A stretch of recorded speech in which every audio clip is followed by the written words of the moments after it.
La respuesta del vaquero hizo temblar al apache.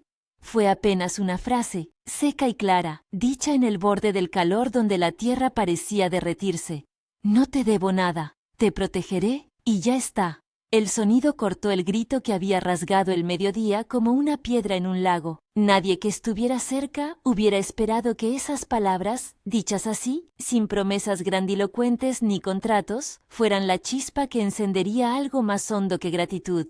El desierto de Nuevo México era un espejo de luz y silencio. Las rocas, cocidas por el sol, proyectaban sombras cortas y duras. El viento apenas movía el polvo en líneas paralelas. Marcus Callahan cabalgaba con la espalda encorvada, el sombrero a media cara, la mirada cansada de quien aprende a medir su paso por la propia respiración. Había dejado atrás un rancho que ya no le pertenecía y una mujer cuyo nombre todavía le llegaba como un eco en los bordes de la noche. Iba solo porque, en la soledad, los recuerdos no te podían forzar a vivir donde no querías.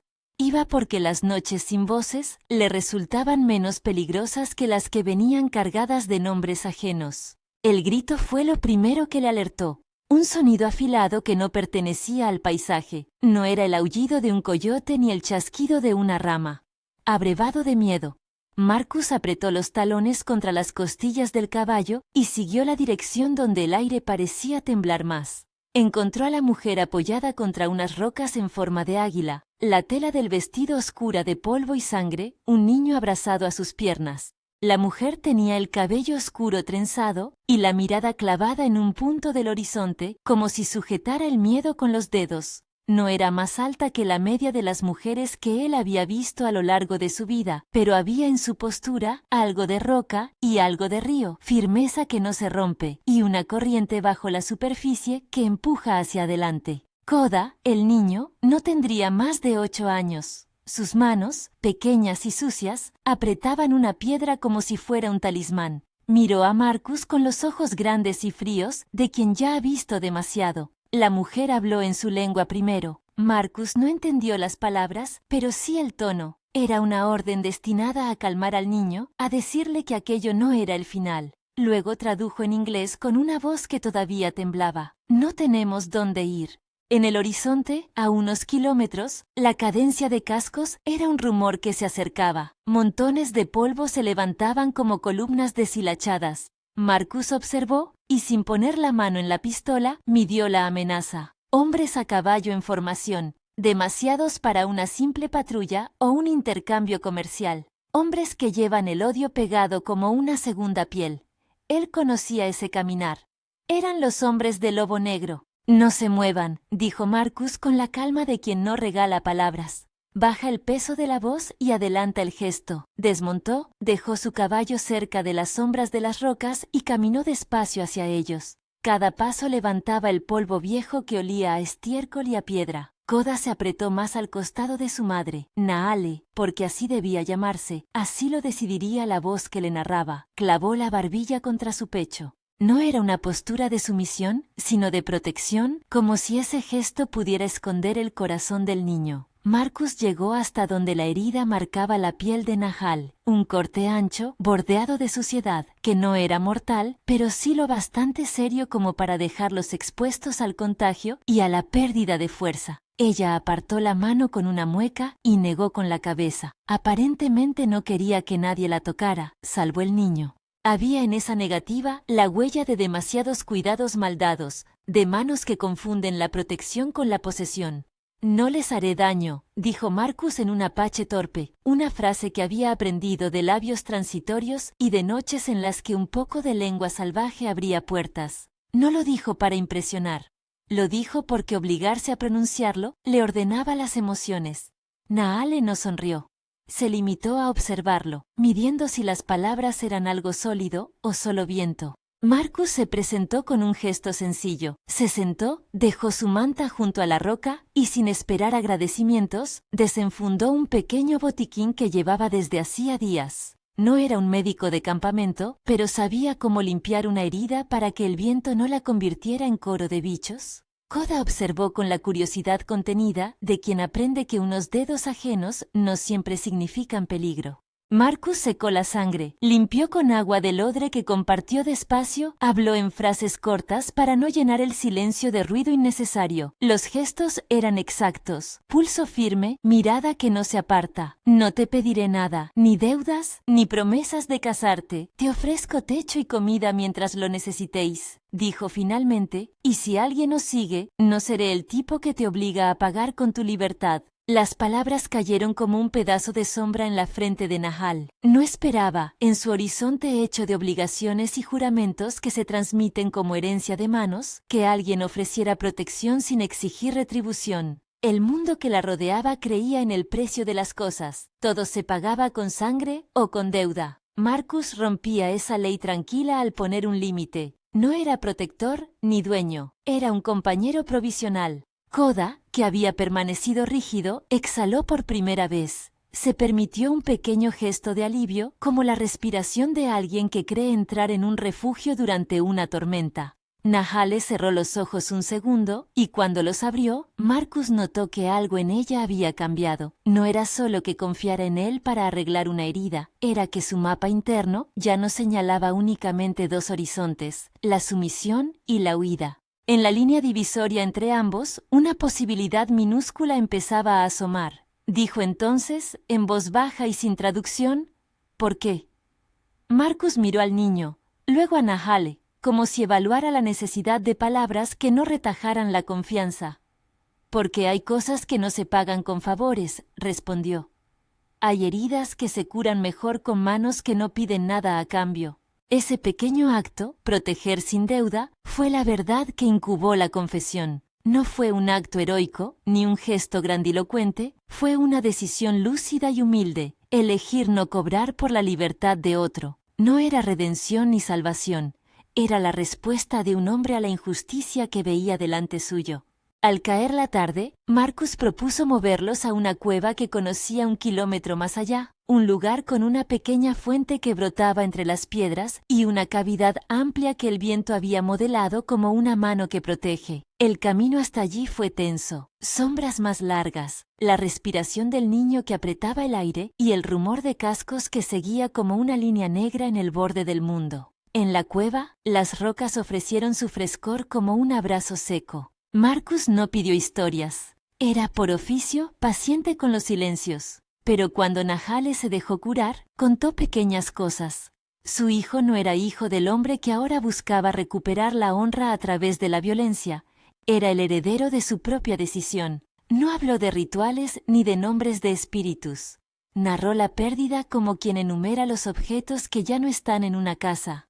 La silla vacía, el olor que no vuelve. Su esposo había muerto en un enfrentamiento, y el hermano del muerto, Lobo Negro, ahora tallaba esa muerte en su senda de ira y justicia. Para la tribu, la costumbre de reclamar a la mujer viuda era una manera de mantener el orden, decían. Otros la veían como imposición. En la historia de Nahal, ese reclamo era una rueda que deseaba aplastar su voluntad.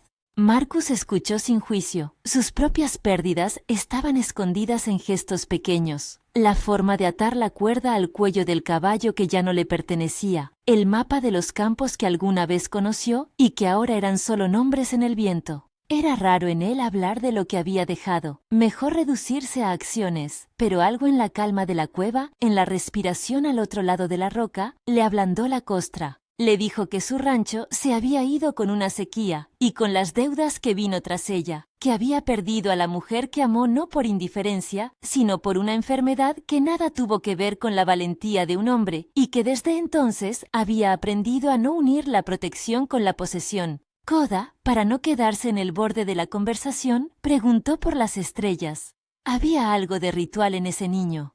Cuando el miedo entraba, contaba las estrellas como si cada una fuera un paso que lo separaba de la noche.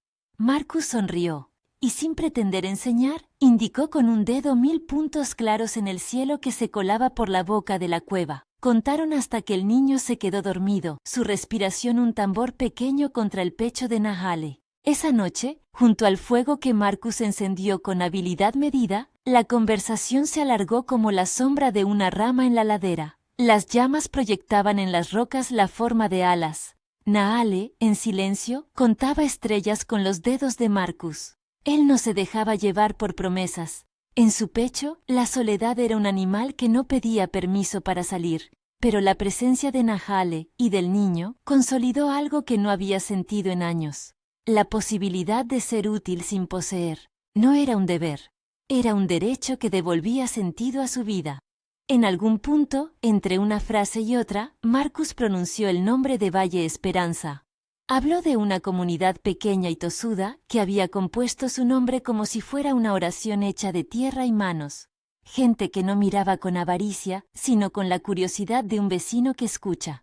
Dijo el nombre de Rosa Méndez, una mujer que se había ofrecido a acoger a quienes llegaran sin apellido. No exageró las bondades del lugar. Habló con cautela de la gente que, como él, aprendía a sobrevivir sin morir en la crueldad. No es un paraíso, dijo. Es un lugar que acepta que las heridas llevan tiempo.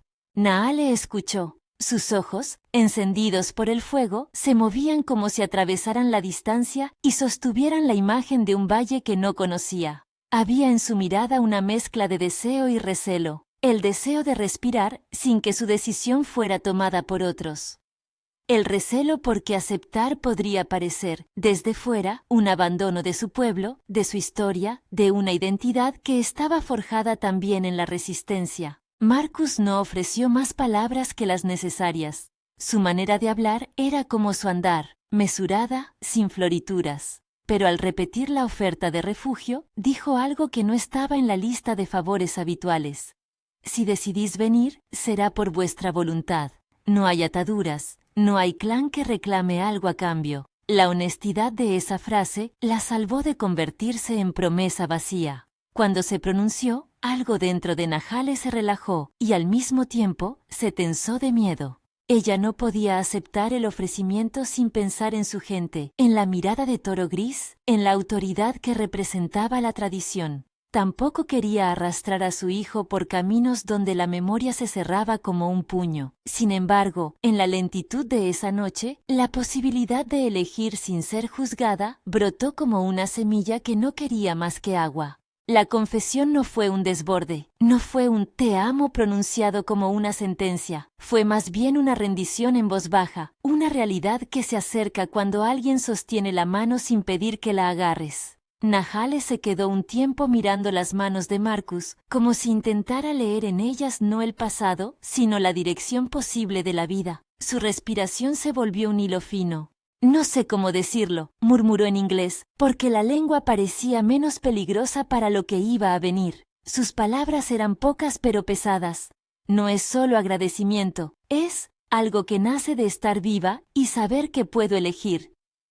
El vaquero la miró con la misma contención con la que había curado la herida. En su rostro no había sorpresa teatral, sino una atención que helaba y calentaba a la vez. No se apartó ni la corrigió. Marcus no necesitaba insistir en que lo que sentía podía ser recíproco o no. Simplemente dejó un espacio grande como la cueva para que Nahale nombrara lo que llevaban dentro. Ella bajó la cabeza y por primera vez ese día mostró el terror que le rondaba. No el miedo al hombre armado, sino la inquietud por traicionar la memoria del esposo muerto. No querría que eso fuera una falta de respeto, dijo. Si mi corazón cambia, ¿significa que olvido? La pregunta fue la que abrió la puerta. Marcus pensó un instante y respondió con una calma que no buscaba consuelo para él, sino claridad para ella. Olvidar no es lo mismo que seguir viviendo. Amar a quien se va no impide que el corazón encuentre compañía. No es traición, Nahale, es elegir seguir. Esas palabras movieron algo en ella.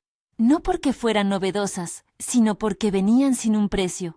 Ella tembló entonces, no solo por el frío de la roca, sino por la verdad que la tocaba. Una verdad que, hasta entonces, había sido una posibilidad velada. El temblor fue sutil, recorrió la nuca, llegó a la mano que sujetaba a Koda. En el temblor, Marcus reconoció la mezcla más compleja que había visto en una persona: gratitud, alivio, culpa y un florecer tímido de otra cosa que no tenía nombre en su lengua, pero que aparecía claro en la forma en que los ojos se humedecían. «Me sorprende», dijo Nahale, y la frase llegó con la honestidad de quien no tenía intención de dramatizar. «Me sorprende decir esto, no lo esperaba». Marcus no se apresuró a hablar. Permitir que las confesiones salieran a su propio ritmo era para él parte de no imponer un destino. Koda, despierto ahora, y con la curiosidad suspendida, observó el intercambio con la gravedad de un niño que sabe que algunas palabras pueden cambiar la senda de la tarde. No hubo juramentos ni promesas grandilocuentes. La confesión quedó flotando en el humo de la hoguera como una paloma con las alas a medio cerrar. Fue suficiente. Cambió el paisaje interior de los presentes. Marcus puso su mano sobre la de Nahale, no para sellar nada, sino para decirle que aceptaba escuchar, que no exigiría nada ni la obligaría a dar un paso que quisiera evitar. La mano de ella apretó levemente. Ese gesto fue el inicio de muchas cosas que todavía no tenían nombre. El tiempo, sin embargo, no se detiene por las confesiones. Desde la garganta del cañón volvió el rumor de cascos, más cercano y definido. El polvo en la distancia se volvió una sombra larga que anunciaba a quienes no olvidarían tan fácilmente su reclamación. La hoguera chisporroteó como un latido. Marcus se incorporó, atendiendo a la amenaza con la mecánica de quien sabe que las palabras no bastan frente a voluntades armadas. «Tenemos poco tiempo», dijo sin agitar la voz. «Tendremos que movernos antes de que nos rodeen». Nahale asintió. La decisión de marchar ahora se colocó sobre la confesión como una cuerda que tira de dos extremos. Esa confesión, que apenas había brotado, tendría que encontrar su lugar entre la huida y la batalla que se anunciaba. Las rocas del Águila, testigos mudos, proyectaban sombras largas que apuntaban hacia el norte, hacia el silencio donde se cocinaba la llegada del lobo negro. Marcus miró a Koda, luego a Nahale y repitió lo que ya había dicho. «Valle Esperanza existe. Rosa Méndez ayudará, pero volveré si puedo. No es una promesa vacía, es lo que puedo ofrecer ahora». Nahale respiró. En su pecho, la confesión había encendido algo menos feroz que la gracia. Era el reconocimiento de un deseo que no aniquilaba la memoria del hombre que había muerto, sino que la acompañaba con una nueva posibilidad. Koda, agarrado a su madre, olió el miedo y la esperanza como quien adivina la lluvia por el olor que deja en la tierra. Mientras se preparaban para moverse, Marcus se aseguró de que las distancias quedaran cubiertas. Colocó piedras como señuelos, dejó rastros falsos para confundir a quienes venían detrás y ocultó el camino correcto con el mismo cuidado con que uno tapa una herida con tierra húmeda. Todo en su actuación revelaba que sabía usar el terreno, que conocía las rutas menos visibles, que la llanura no era algo que se conquistara con fuerza, sino con astucia. Al salir de la cueva, el sol se había convertido en un disco que prometía caer pronto. La línea de jinetes se recortaba ahora contra la luz dorada. Marcus, Nahale y Koda descendieron por una vereda estrecha que serpenteaba entre matorrales bajos. El vaquero avanzaba primero, con pasos que no levantaban más polvo del necesario. No era la postura del sacrificio teatral, era la estrategia de quien asume el riesgo porque lo entiende. Cuando eligió apartarse unos metros del sendero para crear una distracción, Marcus miró hacia atrás por un segundo. En la boca de la vereda, Nahale lo miró con los ojos abiertos, en los que la confesión todavía brillaba húmeda. «Hazlo», dijo sin pensarlo demasiado, como si todo lo que pudiera decir fuera un abrazo en palabras. Marcus asintió, sin prometer volver. Lo que ofrecía no tenía la seguridad de una certeza, pero sí la de una intención honesta. Se adentró en la roca para construir la trampa. Sus pasos quedaron como huellas en el polvo que el viento ya empezaba a cubrir. A cada paso, pensaba en la noche anterior, en las manos que curaron una herida sin pedir nada a cambio, en la voz que había titubeado antes de confesar. Todo eso, ahora, se convertía en un combustible silencioso para hacer lo que debía, sostener una promesa hasta donde le fuera posible. La línea de caballos se acercaba veloz y ya se distinguían las figuras. Hombres armados con determinación vieja, ojos duros, la figura en la que el lobo negro encarnaba la autoridad de la revancha. Marcus sabía que la confrontación no sería limpia, que las verdades no alcanzan para detener quien se siente legitimado por la tradición. Aún así, la confusión que había sembrado en Nahale ya no se resolvería solo con lucha. Había sido plantada la elección. Al momento en que Marcus se agazapó, preparando la estrategia que él conocía de tantos viajes, la historia quedó pendiente entre dos movimientos. La acción que iba a emprender para darles tiempo y la confesión que ya había estremecido a Nahale. En ese instante, la hoguera interna de la cueva y la hoguera de los cascos se enfrentaban en el aire. El polvo se levantó como un telón que todavía no se debía abrir, y en ese polvo, en la duda y en la intención, la historia guardaba su próximo acto. El polvo se levantó como un telón que todavía no se debía abrir, y en ese polvo, en la duda y en la intención, la historia guardaba su próximo acto. Marcus se deslizó por entre las rocas con la quietud de quien conoce la lengua del terreno. No llevaba más que su hierro y un conocimiento casi instintivo de cada saliente que podía servir para esconderse o emboscar. Colocó pequeñas señales de piedra, apartó maleza para que el sendero pareciera más transitado por otro lado y dejó, a propósito, la huella más fresca del caballo para que los perseguidores la siguieran. No era un truco de película, era lentejar la verdad con migas suficientes para confundir al hambre de venganza. Desde la vereda, Nahale empujó a Koda detrás de una peña y le cubrió la cabeza con una manta. El niño, apretando una piedra en su puño como si esa piedra fuera una salvación, negó con la cabeza cuando ella intentó que se quedara inmóvil. Tenía la edad en que ya entiende que su respiración puede traicionarles, pero aún no sabía cómo doblarla como quien ahorca un pensamiento. La mano de Nahale tembló apenas al dejarlo. Fue un movimiento imperceptible, pero Marcus lo vio en el instante preciso en que se agachó detrás de una roca mayor. «Quédate con la sombra», murmuró, y su voz fue la de un hombre que no da órdenes por imposición, sino por la urgencia de proteger. «No salgas hasta que te diga que es seguro». Koda asintió, y su rostro pequeño se arrimó a la sombra como si fuera la única madre que pudiera habitar en ese momento. Nahale comprobó la venda de su brazo, aseguró la tela con un nudo firme y miró hacia el norte, hacia la línea de polvo que ya tenía forma de hombres. No podía yacer bajo una roca toda la vida. La necesidad de hablar en voz alta crecía como una sed. Marcus, al percibir esa tensión, trazó una idea rápida en su cabeza.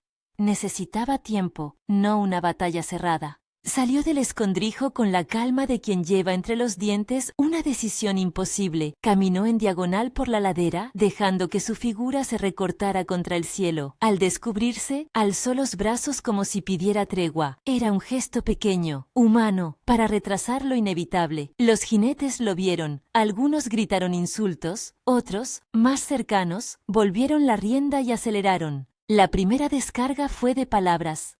Lobo Negro, de cerca, no perdió tiempo en declarar la intención que llevaba engastada desde el primer día que decidió hacerse voz de la tradición. El hombre montado, ancho de hombros y con la mirada de quien cree que la historia le debe obediencia, reclamó lo que él consideraba justo. Su voz atravesó el polvo con la percepción de un juez inapelable. Sin embargo, Marcus no estaba allí para dialogar con la furia. Estaba para poner distancia entre los suyos y la amenaza. El primer caballo que llegó hasta él se frenó en seco. Su jinete cayó mal, rodó y quedó aturdido. Nada mortal. Marcus no buscaba matar, buscaba desordenar. Con una secuencia calculada de movimientos, hizo que el ruido del caballo y la confusión instaurada le diera unos segundos de ventaja. Movió piedras, lanzó polvo al aire con una bota y alzó la voz con una dirección que nadie suponía. «¡Por aquí!», gritó, apuntando a una salida falsa que él mismo había limpiado minutos antes. «¡Mira, la senda!». Varios hombres, con impaciencia de rencor, se voltearon. En ese instante, Marcus corrió hacia un estrecho, una garganta entre rocas, donde la subida era traicionera y la caída segura. No corrió para huir, corrió para ocupar un lugar desde el cual pudiera aguantar y, si fuera necesario, negociar la retirada de aquellos que estaban dispuestos a morir por una costumbre. Sabía que si prolongaba el enfrentamiento, Nahale y Koda podrían escapar por el sendero verdadero que había cubierto. Sabía también que ponerse entre ellos y los jinetes era asumir un riesgo que podía traducirse en dolor propio. Lo asumió en silencio. La persecución por las rocas se volvió una danza a trompicones, jinete contra roca, la lengua del caballo chocando con el polvo, gritos, órdenes, la furia que no llega a comprender la astucia. Algunos hombres se lanzaron como lobos. Otros midieron la velocidad de las piedras. Marcus, en la cresta, aprovechó cada saliente para hacer palanca, para caer y esconderse, para tumbar un caballo sin quebrarlo, para obligar a los atacantes a desacoplarse de su impulso.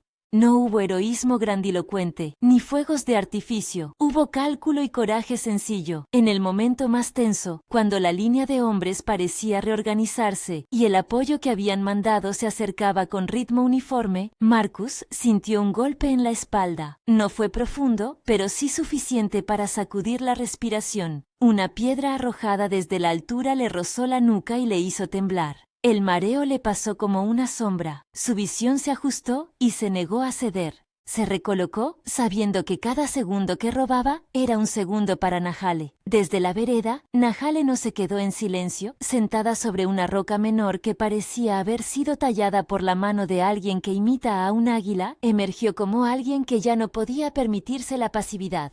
La voz de Marcus había sido el detonante íntimo. Ahora, la presión era externa. La tradición y la fuerza estaban frente a ella. No era el momento de esconder lo que había dicho junto al fuego. Era el momento en que una confesión debía transformarse en palabra pública o caer en la trampa del olvido. Alzó la cabeza y con la voz que contienen los que han decidido hablar para proteger más que para acusar, se puso en medio del paso del grupo, delante de Toro Gris y de Lobo Negro. El crujido de las riendas, los murmullos de los hombres, todo se detuvo por la simple presencia de quien no tenía más armas que su voz y su decisión. «Deteneos», dijo ella en la lengua antigua, y varios titubearon por la dignidad que hay en la orden de una mujer que manda a pararse por el hecho de ser humana. «Tengo derecho a hablar».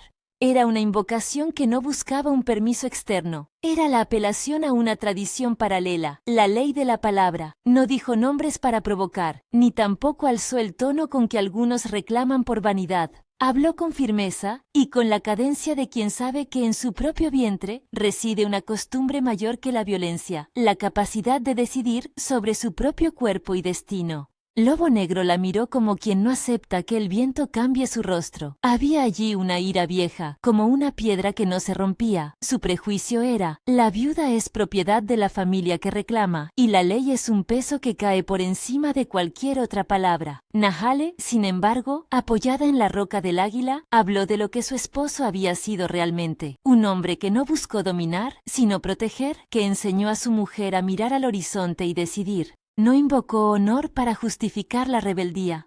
Invocó memoria para transformar la tradición. «Mi marido fue un hombre que cuidaba», dijo, y su voz, en este punto, se hizo temblorosa. «No quiero honrar su nombre con cadenas. Quiero honrarlo siendo quien soy.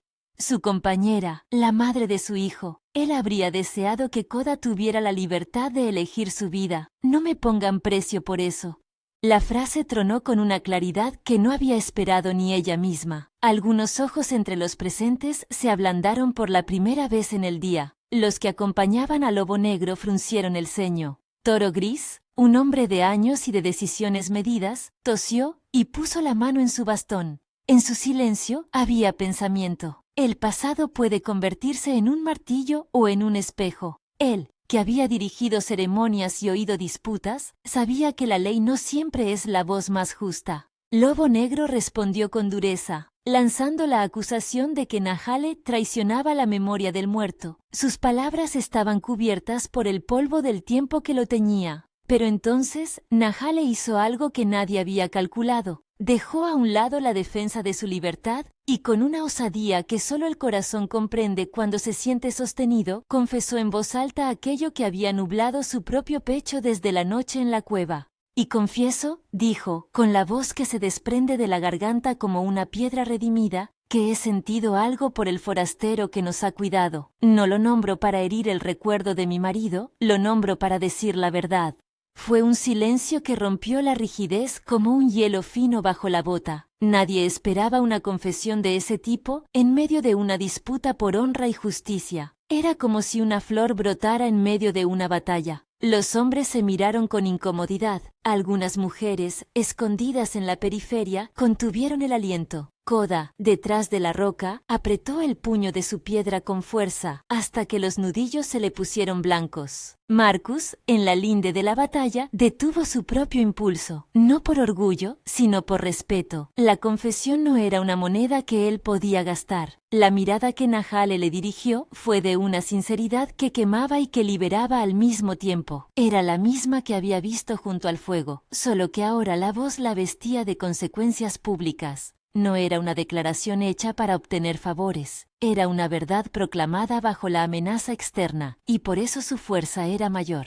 Toro Gris se adelantó con pasos que hablaban de años. Miró a Nahal, miró a Lobo Negro, y con un gesto que era más memoria que mandato, dijo: «La vida y la memoria de un hombre no se honran con prisiones, se honran con actos que enseñen a los nuestros a ser mejores. Si el muerto fue hombre de compasión, su nombre se ha de usar para crecer, no para encadenar». Su intervención abrió una grieta en la coalición de Lobo Negro. Algunos jinetes, menos férreos en el odio, vacilaron. La figura de Toro Gris, lejos de ser neutral, poseía la reverencia de quien conoce que la tradición vive de su transmisión, y no de su uso violento. Al encontrarse con esa autoridad, la bravura del Lobo Negro empezó a desmoronarse como un cerro con grietas. Fue entonces que uno de los hombres del Lobo Negro, un joven que había envejecido antes de la hora, habló en voz baja, casi como quien se confiesa consigo mismo. Quizá lo que pedimos sea por miedo, no por justicia». La frase cayó como agua en la roca caliente. 2 o 3 más se acercaron a la postura de Toro Gris. Algo cambió en la respiración del grupo, la sensación de que la violencia era linterna y la posibilidad de la elección, vela encendida en la oscuridad. Lobo Negro, al ver que su mando tenía fisuras, apretó los dientes y avanzó un paso. Su orgullo quedó herido. No iba a ceder la mirada con facilidad. «Esto no ha acabado», espetó. «No me voy con la cola entre las piernas, pero no voy a quemar mi nombre hoy por algo que otros deciden». Se dio media vuelta, tiró de las riendas y comenzó a alejarse con sus hombres. No fue una retirada elegante, fue una lluvia de amenazas sin tinta, un aviso que prometía volver con otra ocasión, con otros argumentos. Pero la retirada era retirada, y eso, en aquel momento, era suficiente. Cuando el polvo se calmó lo suficiente como para que la vista pudiera distinguir la línea del horizonte sin bruma, Nahale dejó caer los hombros como si hubiera soltado una carga. Las lágrimas, que habían aparecido sin permiso en sus ojos, rodaron por sus mejillas y se mezclaron con la tierra. Koda, al ver a su madre, salió de entre las rocas y corrió hacia ella.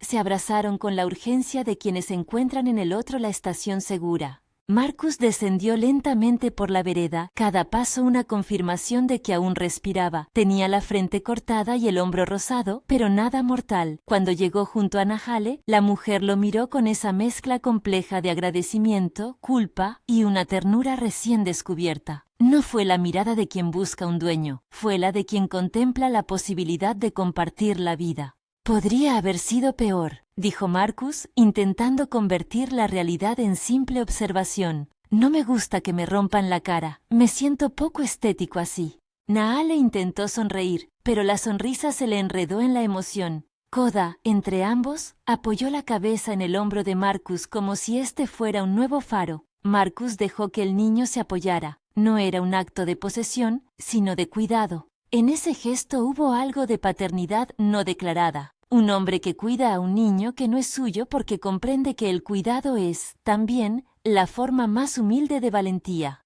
Toro Gris se acercó con lentitud y puso la mano en el hombro de Nahale. Sus palabras fueron pocas, pero pesadas.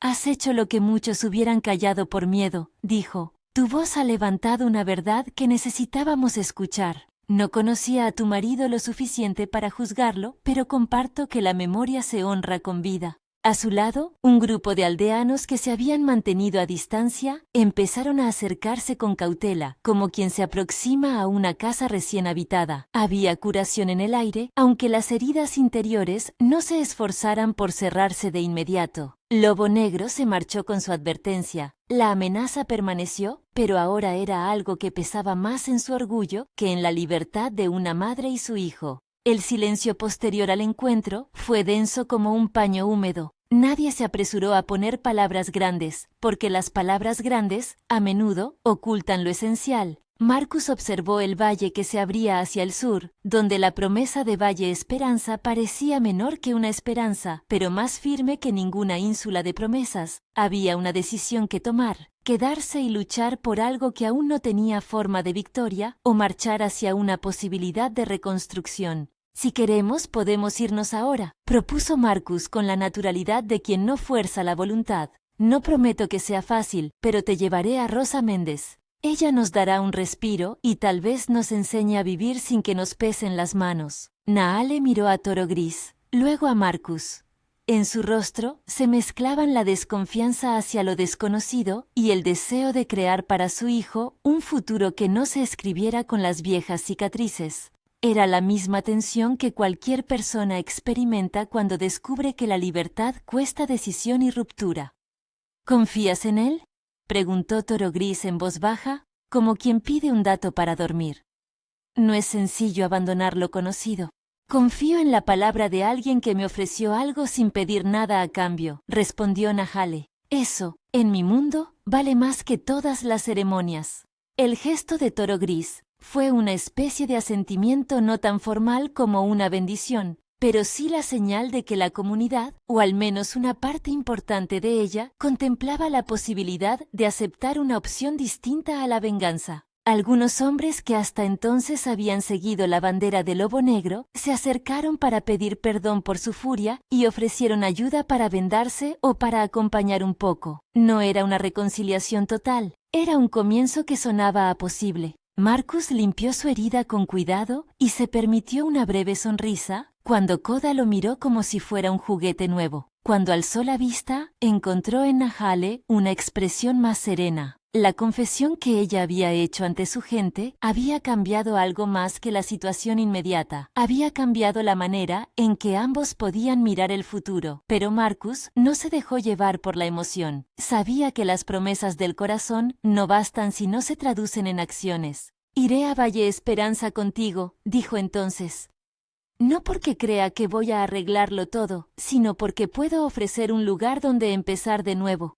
Rosa Méndez recibirá a los que lleguen sin interrogatorio, es todo lo que puedo comprometer. Los ojos de Nahal se iluminaron por algo que no era solo deseo, sino alivio. No por lo que Marcus ofrecía como pago, sino por la posibilidad de elegir sin precio. Koda aplaudió con unas manos pequeñas que todavía olían a tierra, y la risa, por primera vez en mucho tiempo, se asomó por las grietas del día. Antes de partir, Marcus quiso cerrar un ciclo. Se acercó al lugar donde, ese mediodía, había encontrado la manta que cubría la tierra y las rocas, y recogió un trozo de tela para atarlo en la rama de un árbol seco que marcaba la entrada al cañón. Era una señal, no de conquista, sino de memoria. Un gesto para quienes vinieran después y quisieran saber que allí alguien había optado por la vida. «Que la sombra recuerde que aquí hubo una elección», murmuró. No es una bandera de victoria, es una marca de paso. Abandonaron el cañón por una vereda lateral que Marcus había preparado para evitar los últimos remanentes de la tropa. El sol descendía con la rapidez de quien no quiere dejarse ver. Las sombras se estiraron como un mapa nuevo. Mientras caminaban, Nahale tomó la mano de Marcus sin pedir permiso, y él no retiró la suya. Fue un gesto simple y decisivo, la toma de una compañía que no existía en contrato, pero sí en voluntad. El trayecto hasta Valle Esperanza fue largo y estuvo salpicado de silencios que no eran vacíos, sino entendimiento. Koda, con la piedra apretada, contaba las estrellas cuando la noche lo permitía. Se dormía en intervalos y despertaba sobresaltado por cualquier sonido. Marcus, a su manera, velaba por ese sueño. No les prometió riquezas ni un paraíso, les prometió el abrigo de un hombre y la paciencia de un pueblo que sabe curar a los que llegan rotos. Cuando al fin apareció el valle, la vista no fue la de una postal perfecta. Valle Esperanza tenía casas de madera con techos remendados, campos que eran un intento de civilización y una iglesia pequeña que más parecía un punto de encuentro que una institución. Rosa Méndez salió a recibirlos. Era una mujer de mediana edad, con manos de labranza y una mirada clara. No fue un personaje de salvación, fue la vecina que abre la puerta. No pregunté demasiado, dijo, quitándose el polvo de las manos. Solo vi que veníais y pensé que os vendría bien un fuego y algo de pan. Nahale le devolvió la mirada con la gratitud que se guarda para las manos que reciben sin preguntar. Marcus habló poco. Dejó que Rosa se acercara al niño y le ofreciera una rebanada de pan que Koda aceptó con la solemnidad de quien participa en un rito. No hubo anuncios grandilocuentes, la bienvenida fue concreta, con camas y una conversación tranquila sobre cómo ayudarían a limpiar y reponer lo esencial. En los días siguientes, el valle ofreció más de lo esperado, no resolución inmediata, pero sí una red de pequeños cuidados. Los vecinos ofrecieron trabajo, un lugar para montar una pequeña huerta junto a la casa que Rosa tenía para huéspedes y una escuela improvisada donde Koda aprendió a leer los signos de la gente y las letras que la acercaban a un mundo más grande. Nahale encontró en Rosa una amiga que no pretendía resolver todo con sermones, sino con acciones discretas, un plato caliente, la sugerencia de plantar semillas y la compañía para curar heridas con ungüentos simples. Marcus se ocupó de las reparaciones que su mano podía hacer. Arregló un tejado, reparó una puerta, enseñó a Koda cómo sujetar la silla del caballo sin que se rompiera el tejido del animal. No buscó predicarse, ejerció el oficio de la ayuda tangible. Con el tiempo, su relación con Nahale fue marcando una pauta de respeto. Compartían conversaciones, labores y la posibilidad de un afecto que no se tragaba la libertad del otro. Las noches en el valle recuperaron para los tres la costumbre de contar estrellas. Koda se convirtió en el experto, señalando constelaciones que Nahale y Marcus escuchaban como si fueran cuentos. En esas noches, la roca con forma de águila que los había visto huir parecía reubicada en la memoria. La contaban como parte del relato que les había traído al valle como símbolo de las decisiones que se toman bajo el cielo. No todo fue calma. La advertencia del lobo negro no cayó en saco roto. De vez en cuando, un mensajero traía noticias de que alguien pronunció su nombre en voz alta o que una banda de hombres se reunía en la linde de un pueblo cercano. Marcus permaneció vigilante, pero sin convertir su vida en una fortaleza. Entendía que el peligro existía y que la prudencia era necesaria, pero también sabía que una vida dedicada solo a mirar por encima del hombro terminaba por envejecer los días. Una tarde, Toro Gris llegó al valle junto a 2 acompañantes. Había viajado no para imponer juicios, sino para ver con sus propios ojos lo que la voz de Nahale había comenzado a provocar. Se reunió con el grupo en la casa de Rosa y las conversaciones que sostuvieron fueron largas y honestas. Hablaban de lo que significaba transformar la tradición, de cómo la comunidad podía ofrecer espacio para elegir y cómo la memoria de los muertos debía ser honrada sin encadenar a los vivos. No es fácil, dijo Toro Gris. Las costumbres arraigan como raíces viejas, pero la fuerza no tiene por qué ser siempre hierro, a veces es abrir las manos. Su presencia fue un puente hacia la calma en los pueblos cercanos. Poco a poco, la idea de que una viuda pudiera escoger su destino sin ser reputada se filtró en las conversaciones de las plazas. Lobo Negro siguió siendo una sombra que muchos temieron, pero su capacidad de imponer ya no fue total. Había una voz que contestaba y que no era de menos valor.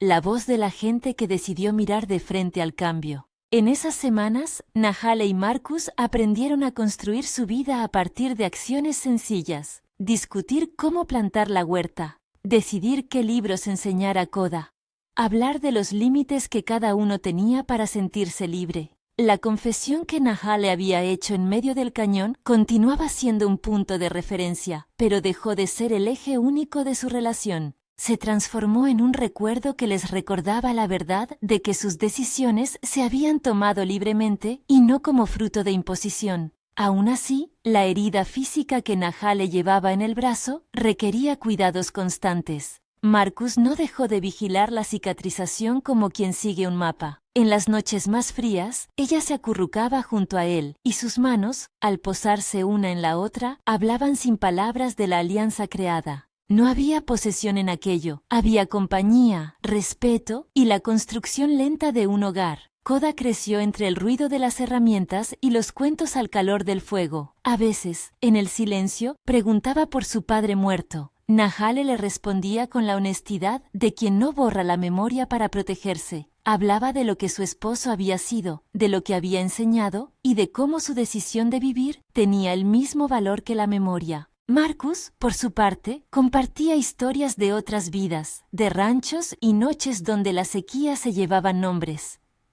No era un padre que reemplazaba, sino un hombre que ofrecía compañía y estructura. Con los meses, la presencia del lobo negro se fue diluyendo en chismes y advertencias. Hubo escaramuzas menores, algún intento de provocar temor en la frontera, pero la gente de los valles, de las praderas y de las pequeñas aldeas cercanas respondió con una red que había aprendido a sostenerse. Toro Gris, de manera silenciosa, actuó como mediador en varias ocasiones. Su autoridad fue más moral que armada, y eso cambió la dinámica. La idea de que la justicia pasa por el diálogo y por la representación de la comunidad empezó a tener peso. Una noche de invierno, con las estrellas especialmente claras, Nahale se acercó a la roca del águila que Marcus había marcado al salir del cañón. Se sentó allí y contó las estrellas con la reverencia de una niña. No era una superstición, era un gesto de reparación. Enumerar puntos luminosos para que el miedo tuviera que retroceder poco a poco. Marcus se sentó a su lado sin hablar. El silencio entre ellos ya no era una ausencia, sino una forma de ternura. Nunca pensé que contaría estrellas con alguien más, dijo, sin pedir permiso para la confesión. Yo tampoco, contestó Marcus. Pero algunas cosas la vida las pone por delante como quien te ofrece un abrigo. Se rieron, suavemente, con la honestidad de quienes saben que la comedia existe incluso tras el duelo. Koda, dormido en la cabaña cercana, no contaba estrellas esa noche. Estaba en el sueño que solo se alcanza cuando el mundo parece lo bastante grande. Con el tiempo, la propuesta de Marcus de volver ocasionalmente al cañón para intentar sanar las heridas de la comunidad encontró eco. No era para imponer leyes nuevas, sino para tender puentes. Marcus participó de reuniones donde, en voz simple, explicó lo que había ocurrido y lo que había visto en la gente, la posibilidad de elegir y la fuerza de la compasión. Sus palabras no eran las de un predicador, sino las de un hombre que había aprendido a mirar al otro sin querer poseerlo. La escena final que cerró la secuencia no fue un momento solemne, fue un día claro, en el que Nahal, Marcus y Koda salieron temprano para plantar la huerta que habían soñado. No fue simbólico por fanfarrias, sino por la simpleza de quien mete la mano en la tierra y la siente como continuación de su historia. Plantaron frijoles, maíz y alguna hierba que Rosa recomendó para infusiones. Las manos cubiertas de tierra,